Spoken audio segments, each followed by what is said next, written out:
जो सबसे ज्यादा चीज समझने की है इस प्रदेश के अंदर में, तो इस राज्य के राजनीति को और राजनीति के उसूलों को समझना बहुत ज्यादा जरूरी है। एक राजनेता जिसका राज्य के लिए कोई चिंतन न रहा हो, राज्य के लिए कोई चिंता न रहा हो, केवल इस बल पर कि उनके विधायकों की संख्या पूरा है इसलिए वो राज सत्ता के शीर्ष पर रहेंगे, चाहे वो काम करने उनको उनकी योग्यता हो या ना हो, इस रूप से आकलन किया जाता है, इस रूप से राज सत्ताएं चलती है।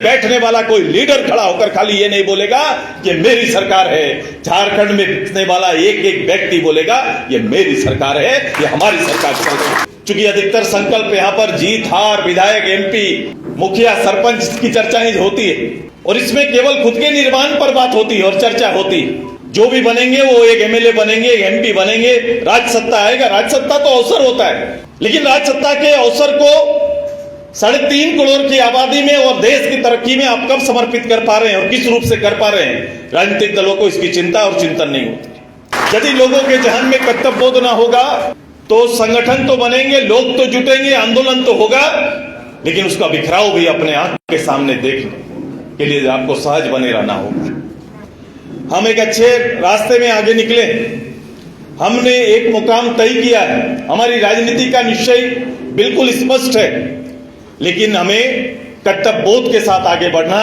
ज्यादा जरूरी है और इस राज्य के लिए ज्यादा महत्वपूर्ण है। यही आज का दिन का सबसे बड़ा काम है। यदि लोगों के जहन में कर्तव्यबोध ना होगा तो संगठन तो बनेंगे, लोग तो जुटेंगे, आंदोलन तो होगा, लेकिन उसका बिखराव भी अपने आंख के सामने देखने के लिए आपको सहज बने रहना होगा। क्योंकि जब तक विषय कोई ठोस उद्देश्य के लिए ना बनाया गया हो और केवल अवसर का लाभ लेने के लिए अगर विषय तैयार होता है तो विश्वास करिए कि इसमें बिखराव निश्चित है और ये कभी भी झारखंड के इतनी बड़ी आवाम को लेकर एक निश्चय झारखंड के उद्देश्य को पूरा करने में कदापि सफल नहीं होगा। एक जिम्मेदार संगठन होने के नाते, एक जिम्मेदार राजनेता होने के नाते इन्हीं उद्देश्यों को बल देने के लिए आज का दिन सुनिश्चित किया गया है, जहां हजारों हजार की तादाद में लोग बैठेंगे, संकल्पित होंगे। चूंकि अधिकतर संकल्प यहाँ पर जीत हार, विधायक, एमपी, मुखिया, सरपंच की चर्चाएं होती है और इसमें केवल खुद के निर्माण पर बात होती है और चर्चा होती है। जो भी बनेंगे वो एक एमएलए बनेंगे, एक एमपी बनेंगे, राज सत्ता आएगा। राज सत्ता तो अवसर होता है, लेकिन राज सत्ता के अवसर को 3.5 करोड़ की आबादी में और देश की तरक्की में आप कब समर्पित कर पा रहे हैं और किस रूप से कर पा रहे हैं? राजनीतिक दलों को इसकी चिंता और चिंतन नहीं होती। केवल जीत हार के स्पर्धा में सभी लोग शामिल हो जाते हैं, आकलन नहीं हो पाता है, न कैंडिडेट का आकलन हो पाता है, न गवर्नमेंट का आकलन हो पाता है। यहां जो बोले, जो विचार रखे, आज मैंने कह दिया।